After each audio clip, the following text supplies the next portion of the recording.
My entitled sister abandoned her 3 children, so I raised them. Years later, they offer me money as a thank you, but she demands it. Hello, I am 48F, and my younger sister, Diana, is 46F. Diana and I never got along well as youngsters. She was always snobbish and unpleasant to me, so we split up as soon as we graduated high school.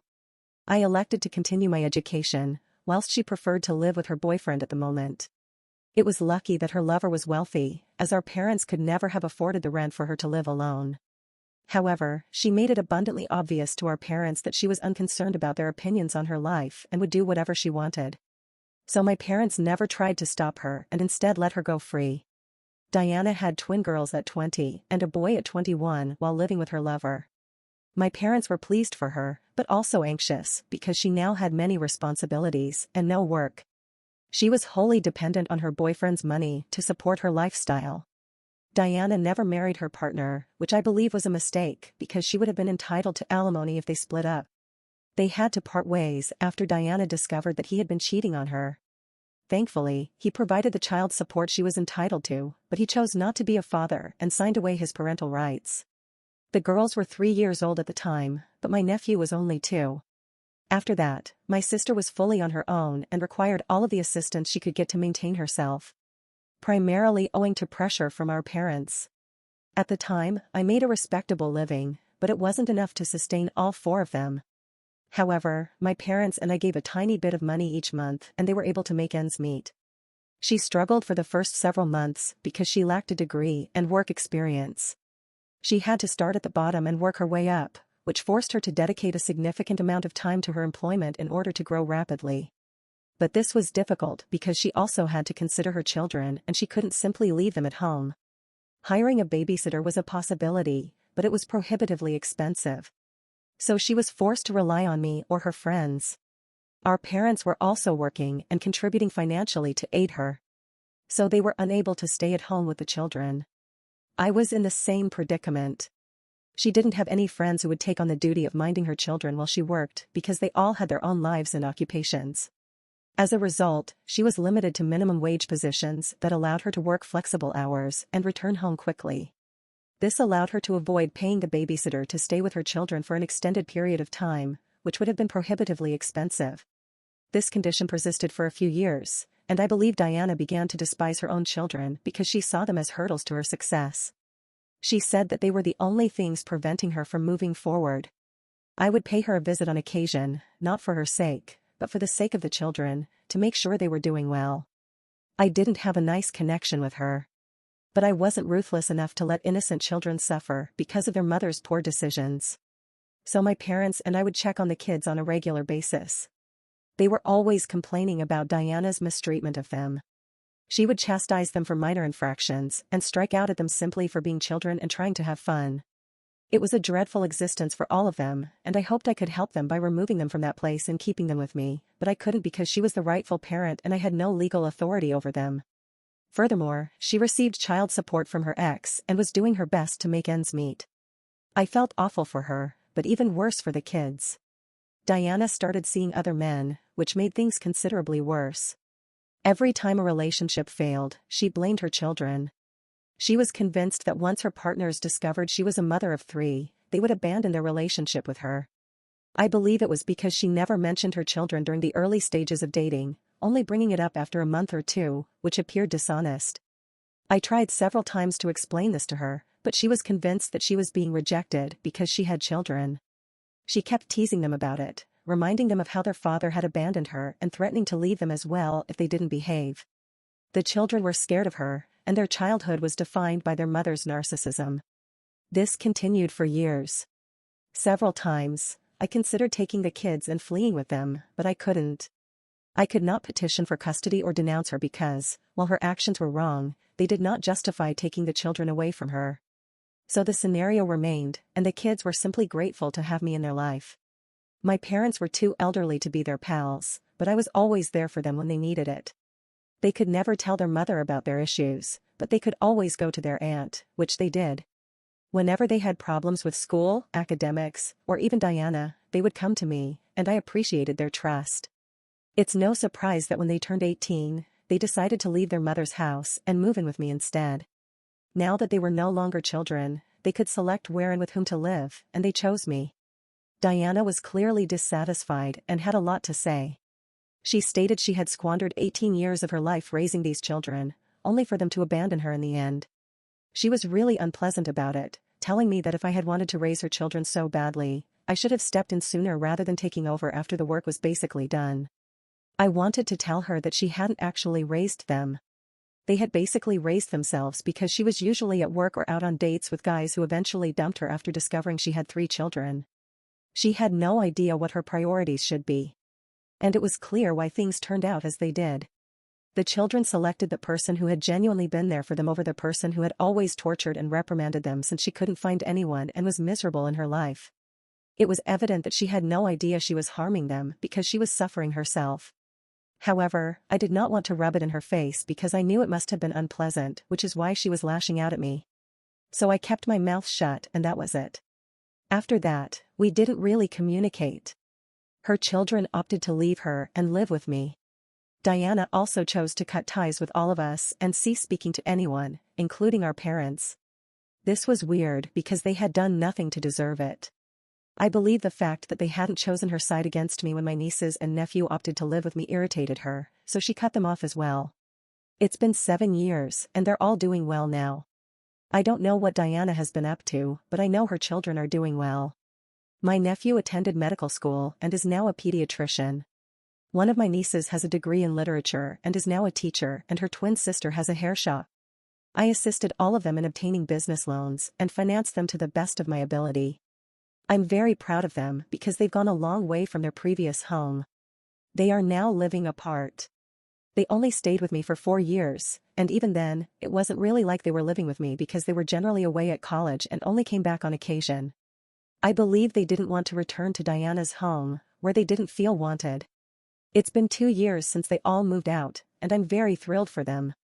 I never expected anything in return for what I did because I truly believed it was the right thing to do. They were just kids, and no matter how bad things were between me and my sister, I could never be callous to them. I've always had a soft spot for them, especially since I've never had kids or married.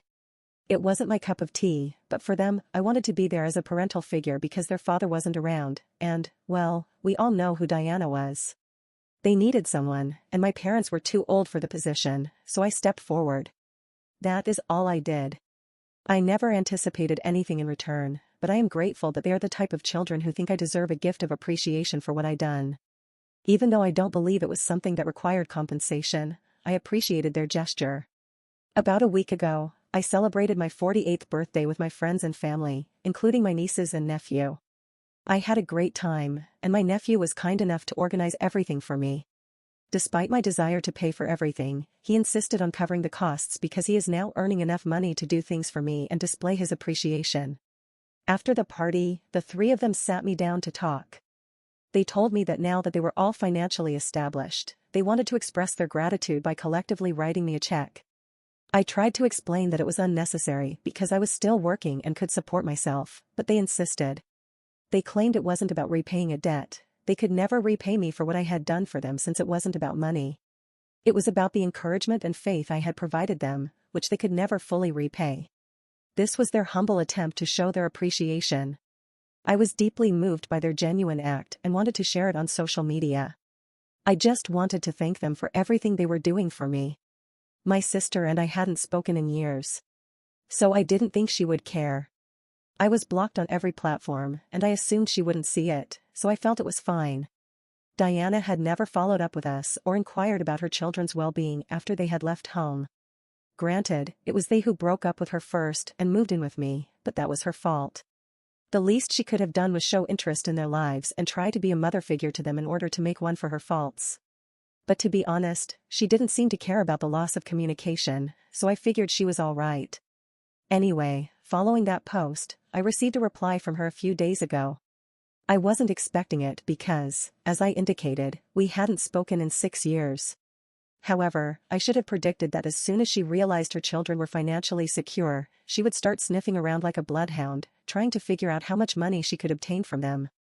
In her reply, she stated that she had seen my post and wanted to talk about her children. She recognized that she had made mistakes in the past and had not been a good mother to kids. But she felt compelled to give herself another shot. She claimed she had missed them a lot over the previous 6 years. I'm not sure how much truth there is in that statement because if she truly missed them, she could have contacted me at least once. She asked me to speak with her children and help bridge the gap between them as they respond well to me. The timing was strange, so I ignored her message. However, when I failed to react, she called me in the evening and I snapped. She insisted that I assist her in reconnecting with her children, but I refused. I was quite aware that she was merely pursuing their money, not because she truly cared about their well-being. If she truly regretted what she had done, she would have contacted them directly rather than talking to me. She couldn't let go of her pride and ego for a single second. She still expected her children to contact her, despite the fact that she was the one who had made a mistake. It was amazing how entitled she was. She tried to dispute with me, arguing that she wasn't pursuing their money and that it was offensive for me to suggest so. I assured her that I was not implying anything, it was so obvious. I felt appalled and repulsed by what she was doing. She then accused me of stealing everything from her, claiming that I had already stolen her children and was now stealing her riches. I informed her that I didn't need the money and was originally hesitant to accept the check, but now I was going to take it all because she didn't deserve it. Now she's crying on social media, telling everyone what I said and attempting to make me seem bad. Some of my relatives say I went too far with what I said, that I'm greedy. And that I owe her an apology, which is absurd. That is why I am here to inquire if I am in the wrong for telling my sister that she does not deserve the money that her children have decided to give me. Update. As some responses advised, I recounted the situation with my nephews and nieces. They informed me they had heard about it from a few of relatives and had considered speaking with me but had not had the time. However, after I called them over and discussed it with them, they informed me that they believed I did the correct thing. My nephew was open about his views, stating that he had never considered of his mother as a maternal figure throughout his life. He always blamed me because she had never been there for him, and my niece agreed.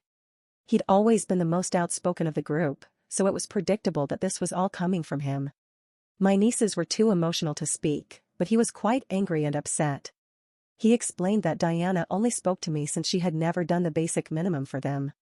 This was despite the fact that she was receiving child support from their father, and even then, she would humiliate them and make them feel horrible for merely existing, which was not their fault. They believe I did the right thing and have informed me that they will not contact their mother, regardless of what happens.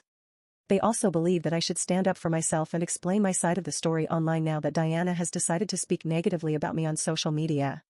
They believe that this is the most effective approach to convey the message, therefore that's what I'll do.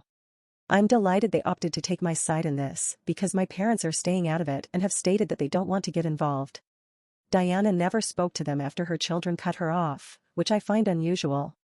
My parents' polite approach to this problem strikes me as unusual, given that they have not communicated with Diana in the last 6 years. I was disappointed, but at least my nieces and nephew support me. Now many people have asked me why I did not petition for custody and have the children taken away from Diana if I knew she was a bad mother and was mistreating them. I mentioned in my piece that, while her actions were wrong, they did not constitute torture, abuse, or neglect. She was constantly harsh to them and wasn't emotionally present for her children. So while I could have filed for custody, it was quite improbable that I would have gotten the children into my care. Courts typically encourage families to keep together, and in this case, they had already lost their father. Their father had abandoned them, leaving them with only their mother as a biological parent. Naturally, the court would want the family to stay together. I knew that if I filed a petition against her or took legal action against Diana, she would ensure that I never saw them again. She would make certain that she took the kids far away from me. It was already improbable that I would have been able to take kids away from her and obtain full custody, so this would have put them in a dangerous situation. This is why I decided to play it safe by staying in touch with them and being available for them at all times. I'm not sure if it was the correct thing to do in the long term, but at the time, it seemed like the only option. Maybe there were other ways to deal with it, but it was all I could think of, so I did what I believed was right. It was difficult for me. And for years I debated whether I should file for custody or have kids taken away from her and rehomed, but there's no telling what might have occurred, and I figured it was better for kids to stay with their mother and maintain touch with me and my parents than risk anything in this circumstance. I hope this answers the questions most people had for me. Maybe I came across as the evil guy for what I did, but I don't care. I know the kids are doing well in their life, and I did everything I could to keep them happy and safe. I was always there for them, therefore I don't feel guilty about anything. Update 2. It's been a week since Diana's message, and I've received a lot of phone calls today from family and people who have spoken with her. They were pointing out my mistakes and scolding me. It was getting really tiresome, and I was swamped with work, which is why I hadn't been able to post sooner. But today, I decided I'd had enough. After a brief talk with my nephew and nieces, I decided to finally make a post that shared my side of the story as well as, in some ways, theirs. I don't think anyone in the family realized how much those kids had been through as children. How many taunts they had to endure every day simply because Diana opted to become pregnant early and drop everything for her boyfriend at the time. Even after that, she continued to blame others for her own actions and attempted to appear as if she was doing everything in her ability to do the best for her children. But, in actuality, she was never present for them. Since she was telling everyone that I had stolen her children from her and was now stealing a fortune from her, now that her children were doing well financially, I felt people deserved to know the truth, not just her twisted version of events in which she was the victim rather than the person who tormented everyone. They had already judged me for a variety of reasons since they only knew her side of the story and sympathized with her. But in reality, I deserved to share my side of the story, as did her children. So I typed everything up a few hours ago and published the post. So far, she hasn't said anything to me, and the only texts I've gotten are from relatives who were judging me earlier. They have now abruptly changed their tune and are attempting to apologize for judging me too soon. But frankly, it means nothing to me. I simply wanted them to know the truth. I don't care what they think of me, but it was vital for me to speak the truth and share how Diana handled her children, which is why they are no longer in contact with her. Anyway, now that everything is finished, I am ready to move on from this. Honestly, I don't want anything to do with Diana anymore, and I was perfectly content for the past 6 years when she didn't contact me. I believe the same may be stated for her children as well. I don't understand why she felt the need to create so much drama. If she wanted money, she might have asked for it rather than pretending to want another chance at motherhood.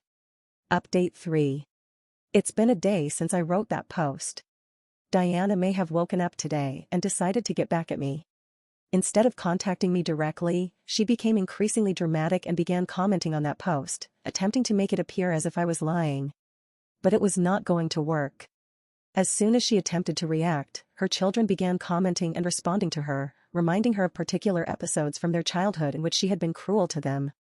That lasted about an hour, and I didn't feel awful about it. Nobody else did, because my nephew, nieces, and I were all thoroughly enjoying the process. They were utterly humiliating her, and there was no way she could get out of it since every single lie she tried to say to make me look bad was discovered. I'm glad I chose to do this on the weekend. We might not have been able to respond as swiftly. Anyway, that lasted about an hour, and then she began deleting her comments so that no one could catch her in her falsehoods. However, it was too late because many others had already noticed what was going on in the comments section, and I believe she began to be called out for her actions by others. She started erasing her comments and backtracking on everything she said, and then she blocked me. She also blocked her children. I'm guessing it was her way of surrendering, and I'm pleased she did because she would have lost in a fight with us. We clearly have the upper hand here, morally or otherwise. I believe deleting the comments would be the end of our connection, but she chose to contact me personally as well. She messaged me, saying she hoped I was happy now that I had presented her as the monster and everyone hated her.